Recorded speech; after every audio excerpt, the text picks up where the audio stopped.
Have you ever had that moment when you look at a game and your brain automatically judge, yeah, I don't think that's for me. Maybe it was because of the visuals, the gameplay, or even the reviews you saw online. Because I've definitely experienced that too. There have been so many games that I assume I wouldn't enjoy or went into with very low expectations, only for them to completely surprise me and eventually become some of my favorite games of all time. So, in today's video, I want to share some of those games with you along with what I learned from those experiences. Because through them, I realized something important about finding games that truly suit me. And maybe my experience can help you discover a game that might become your perfect match too. Welcome to Heartful of EXO Cozy Corner, a cozy little space where the magic of storytelling brings you comfort. Before that, if you love visual novel story-rich or Otome games, or if you want to learn Japanese with Otome games and experience some heart-fluffy romance, I suggest you to subscribe to this channel because you are in the right place. Okay, we're going to start with a game that I never expected to become obsessed with. Astrobot. Yeah, Astrobot, the game of the year 2024. The reason I didn't think I would enjoy Astrobot is because I've always considered myself someone who needs a story to stay engaged. Story-rich games filled with characters, dialogue, and emotional moments are usually what keep me invested in a game. In fact, I've tried this popular sandbox RPG that my friend recommended to me. It focused heavily on gameplay and freedom, but I ended up getting bored because I didn't really know what to do. It felt like something was missing, there was no story. And at that point, I genuinely thought I needed a strong story to enjoy a game. But Astrobot completely proved me wrong. Because it turns out, I still really enjoy games that focus on gameplay. And the thing I realized about why I enjoy Astrobot so much is that it's just incredibly fun exploring all the different worlds and seeing the beautiful scenery. I'm a very visual person. Every stage felt fresh and there was always something new waiting around the corner. What impressed me even more was how the gameplay kept changing. One moment you're climbing, the next you're using completely different mechanics. Because each world introduced new ideas, the game never feels repetitive or monotonous. And that's incredibly important for someone like me because repetitive gameplay is one of the fastest ways for me to lose interest. And not just that, the game also does a great job of making your progress feel rewarding. Unlocking collectibles, finding artifacts, and playing gacha using the rewards we earn gave me that constant feeling of accomplishment that made me really happy and excited to continue playing.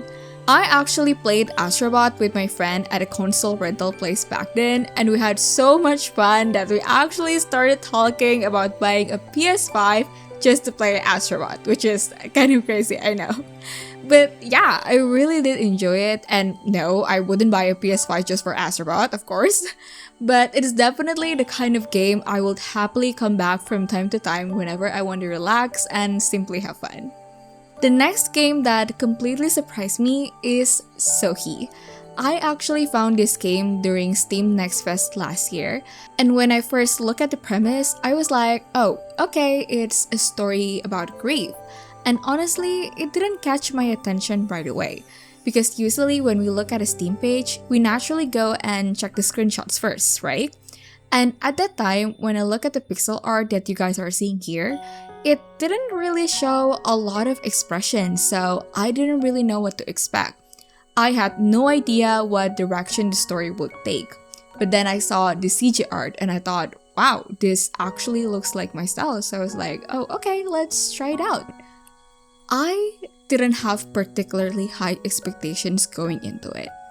But this game really surprised me.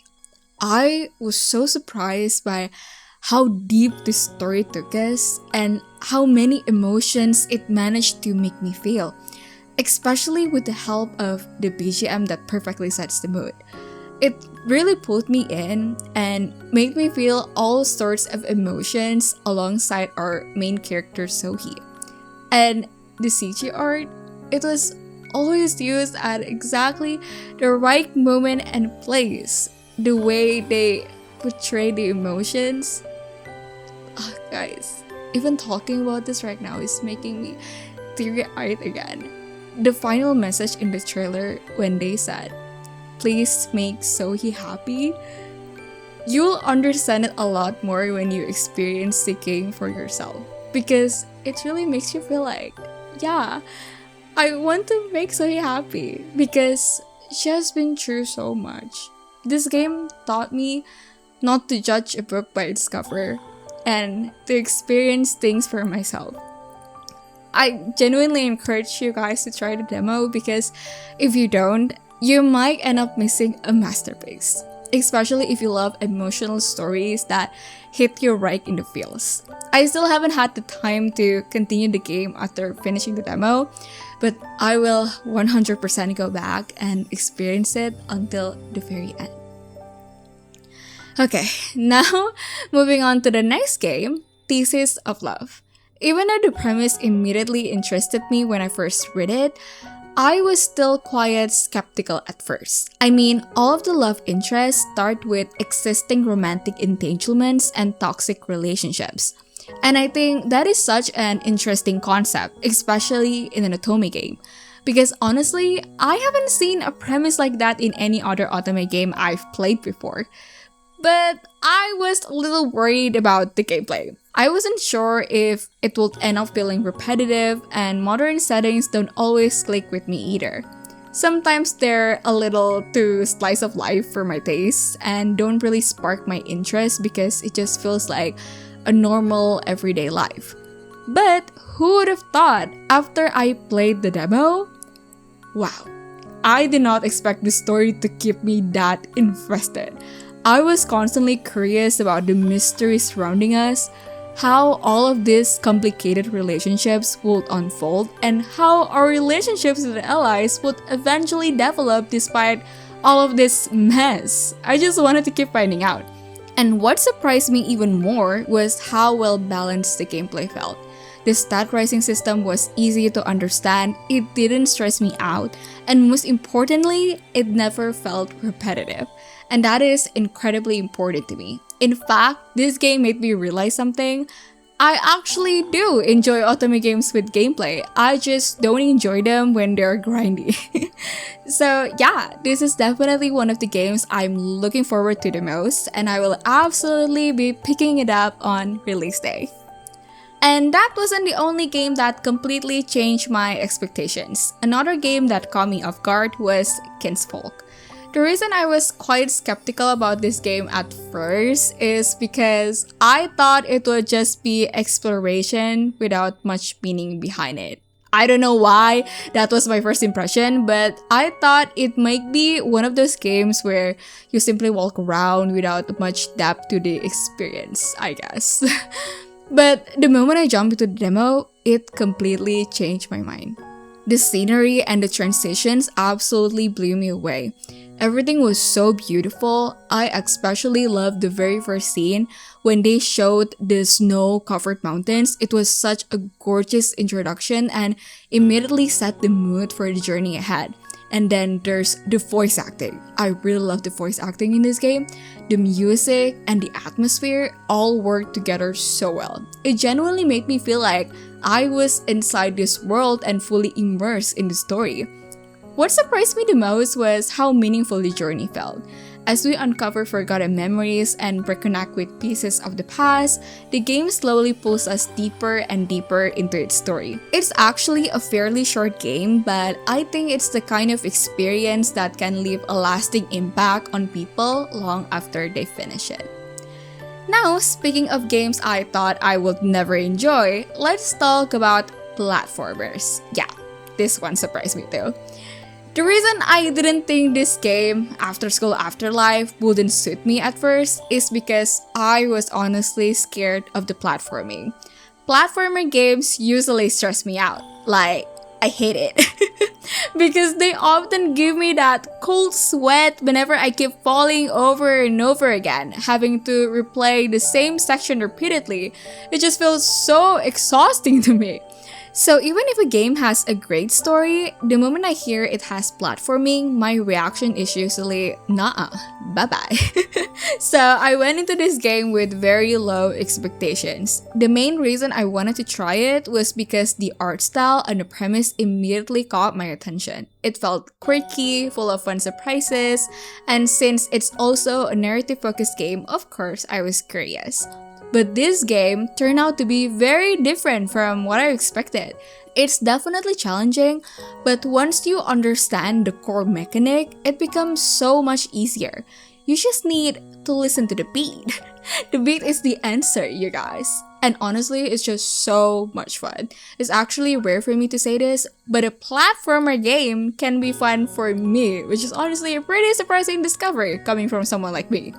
I also love how every stage introduces something different. The gameplay changes, the atmosphere changes, and there's always something new to discover. No repetitive monotony here. The ghosts and demons are absolutely hilarious and packed with personality, and at the same time, you get to learn about Southeast Asian culture as you play. So if you're someone who usually avoids platformers for the same reasons as I do, I genuinely encourage you to give this one a try. Because just like it surprised me, it might end up surprising you too. But not every game on this list surprised me because of its gameplay. Some of them surprised me because of the assumptions I built before even touching the game. And Winter's Wish is probably the best example of that.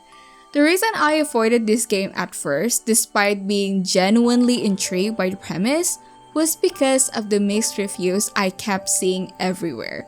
The story is basically about a girl who can see human emotions through strings around people's necks, and how her power becomes the key to ending the monster attacks born from negative human emotions. Because of that, a group called the Oniwaban asks for her help. But here's the interesting part. The Oniwaban themselves don't possess human emotions. So the story also explores how they navigate love despite that. Honestly, the premise immediately caught my attention when I first discovered the game, but then I started reading all these mixed reviews. Because of those reviews, I started to believe that the love interest would feel like stones, that they would lack emotions, and that the romance wouldn't feel satisfying. I remember thinking, why would I want that in my Otome game when I'm here for the romance? I even found myself judging the people who loved the game back then and thinking, why would you even want to play such a game? Yeah, not a very nice thing coming from me. So because all of these reviews, I became convinced that this was simply a bad game. But time passed and somehow I couldn't stop being so curious about it. So eventually, I decided to play it myself. And honestly, it wasn't nearly as bad as I expected. In fact, I actually enjoy it. And when I looked deeper into the community, I found plenty of people, especially on the Japanese side, who genuinely loved the game as well. That's when I learned something important. Just because other people dislike a game doesn't automatically mean you'll dislike it too. Everyone has different preferences and perspectives. I know that sounds incredibly obvious, but back then, I hadn't fully realized that yet. After that experience, I learned that if I really want to know whether a game suits me or not, I need to look at reviews from people who share similar tastes and perspectives to mine, or at least understand the bigger picture by looking at both the positive and negative perspectives before forming my own conclusion. Because sometimes, the only way to truly know whether a game is for you is to experience it yourself. And honestly, that experience changed the way I handle my reviews. That's why I try my best to look at things from multiple perspectives so I can stay objective and help people figure out whether a game might be a good match for them. I actually made a full review video on Winter's Wish, so if you're interested, I will leave a link in the description box. Now, let's talk about Aroma Love Ready. At first glance, this wasn't a game I thought I would care much about. I honestly didn't have many expectations going into this game. partly because of the modern setting where we're playing as a perfumer. And as I mentioned before, slice of life stories don't always click with me unless they're mixed with mystery or another element that keeps me curious. So naturally, I wasn't expecting much. But once again, I was wrong. Because the game actually has a mystery surrounding it that kept me genuinely invested in finding out what was happening. Now, I wouldn't say this game is perfect because I do think it has its flaws. The biggest one for me was definitely the translation, especially in low-faced route and the final secret route.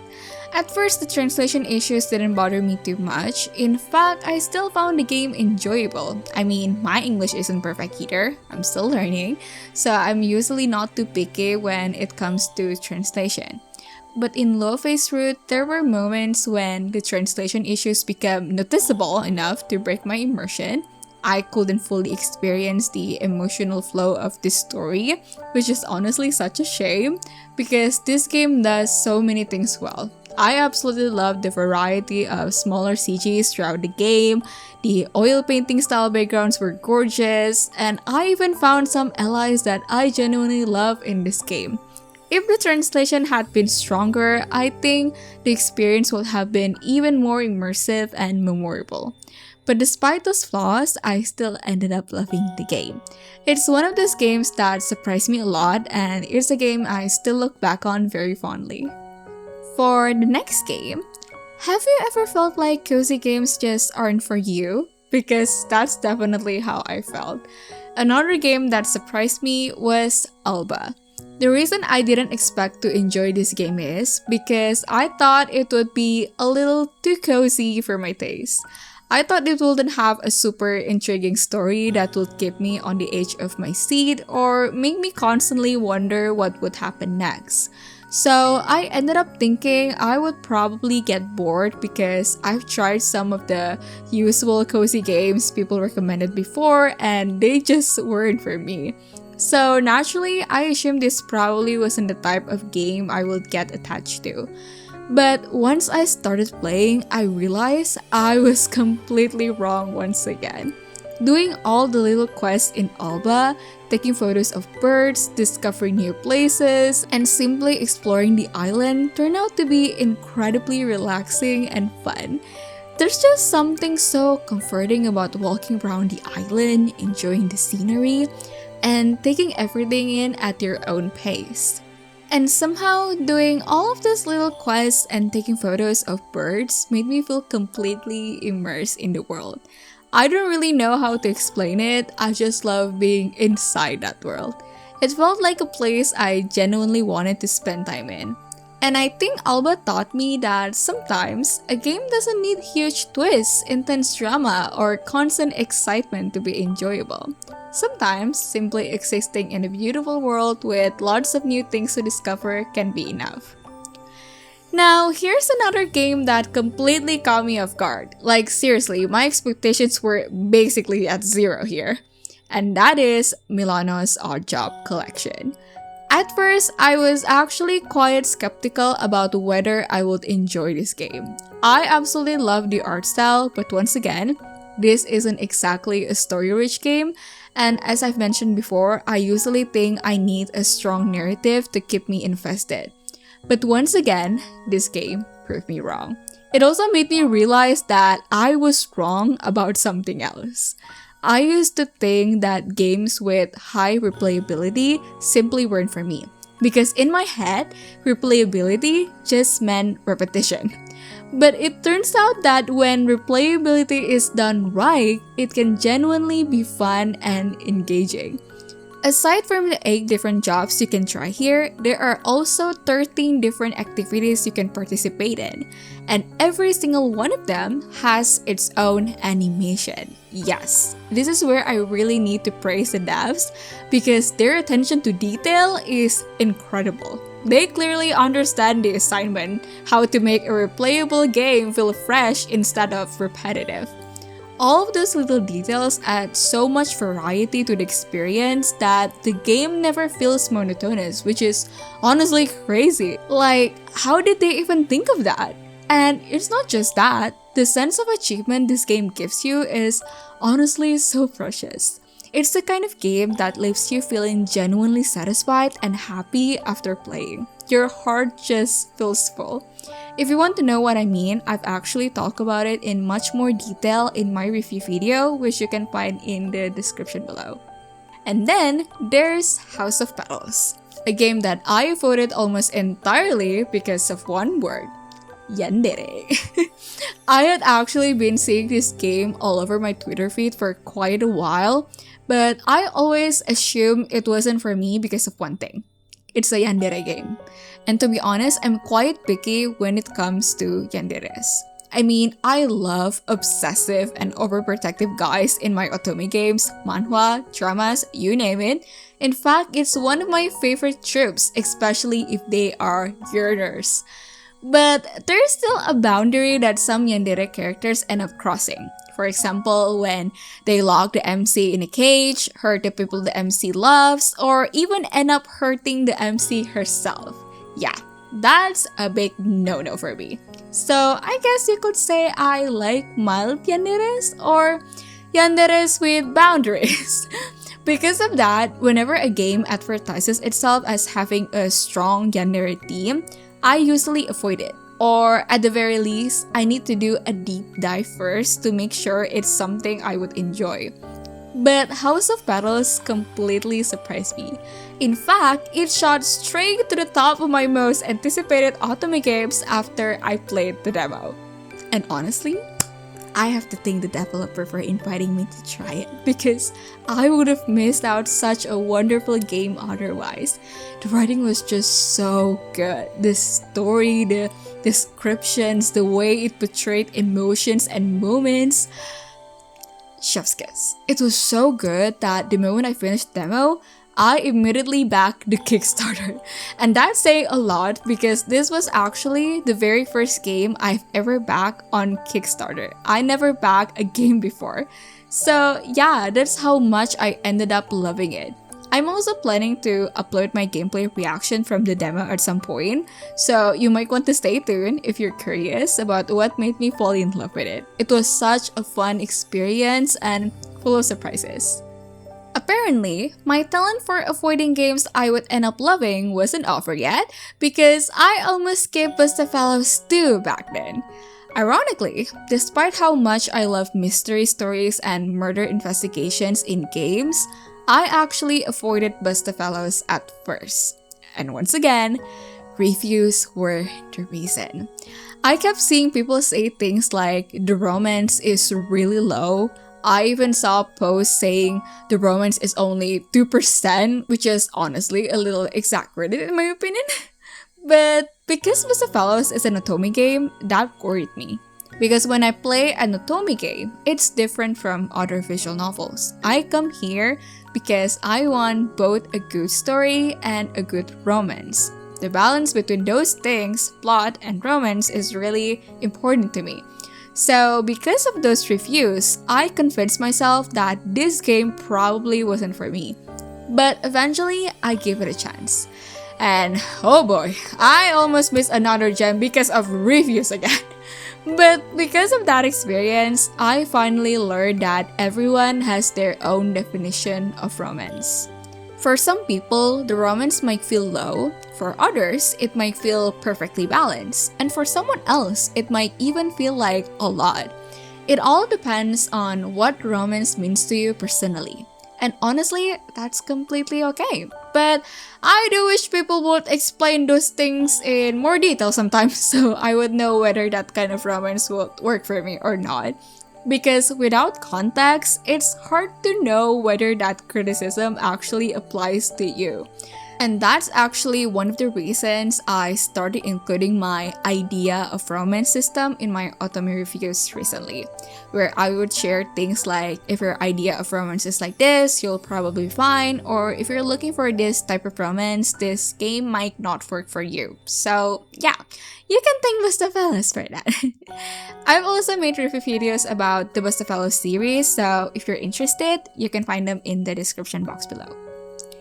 And there was another game I almost skipped simply because of other people's opinions. Trust me, this should be the last one, at least. I hope so. Because apparently, ignoring my own curiosity was a recurring habit back then. Anyway, that game was Radiant Tale.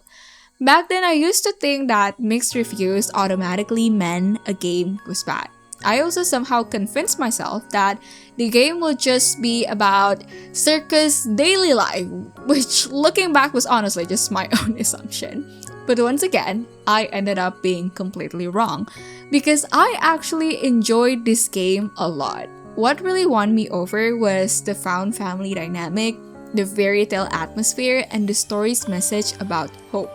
There was something so dreamy and whimsical about the entire experience that it felt like it was made for me. Some of the allies even ended up making into my personal top tier list, and Pashalia's story was especially my favorite. Big love from Elshi.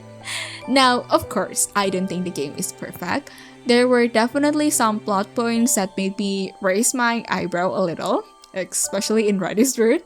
And I do think the pacing and wrap-up in the final route could have been stronger. For me, at least, okay? For me.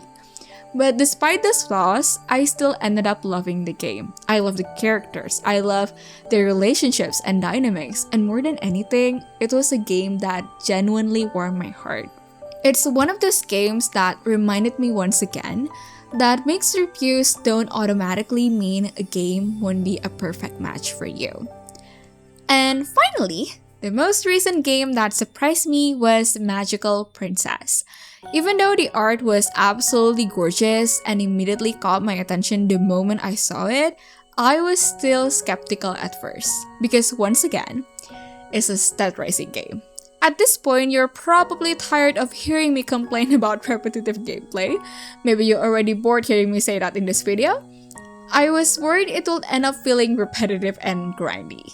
But the description mentioned that it was heavily story-focused, and that was enough to convince me to give the demo a chance. And wow, I was genuinely surprised by the amount of quality and effort put into this game.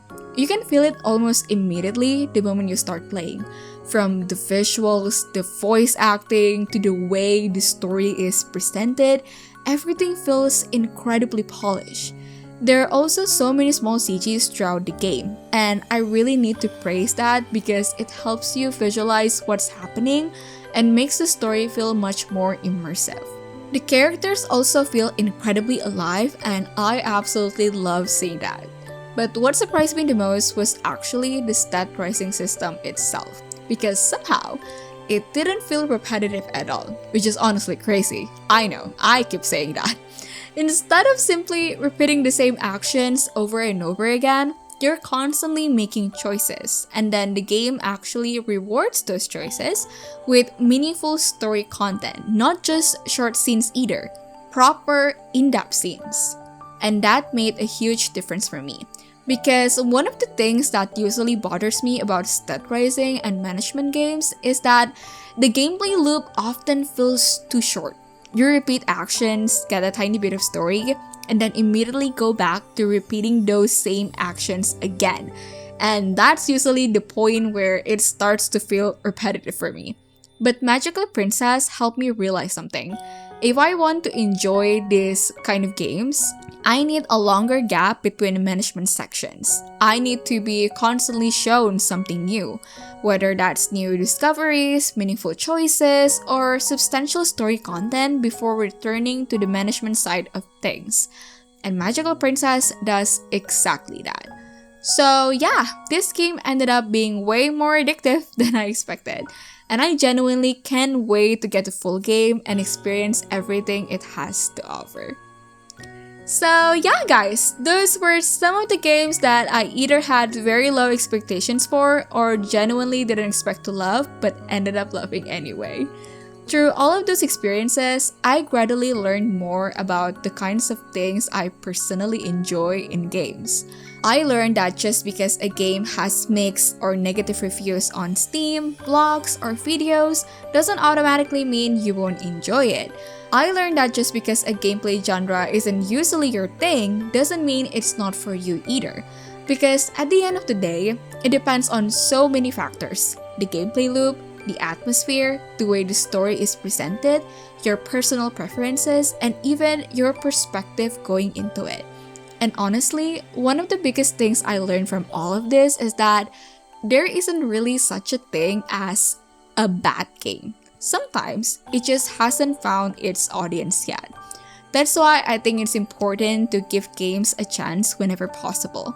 If you want to get a better idea of whether a game might be for you, I highly recommend trying the demo first, especially if it's a longer demo. You can also watch detailed review videos that showcase the overall systems, or gameplay videos that let you experience the flow of the game for yourself before deciding. And for Otome games specifically, since they can be a little more complex when it comes to figuring out whether they will suit your taste, I actually made a full video about how to know if an Otome game is right for you. I will leave that video on the end screen if you'd like to check it out. I also think it helps a lot if you can find creators or friends who share similar tastes and preference to yours. I really do think we need more platforms like that to help people discover games that truly suit them. And speaking of that, I came across a platform created by Emma Nicole called Playlist, where you can discover new games through recommendations from friends and creators you trust. It's still in development right now, but honestly, I truly think it has the potential to be a real game changer for the gaming community. I'm really excited to see what it becomes once it's fully launched. If you'd like to learn more about it, I will leave the website link in the description below. And that's all for today's video. I hope this video helps you learn something from my experience and maybe even helps you discover a game that becomes your perfect match. I will see you in the next one. Bye bye!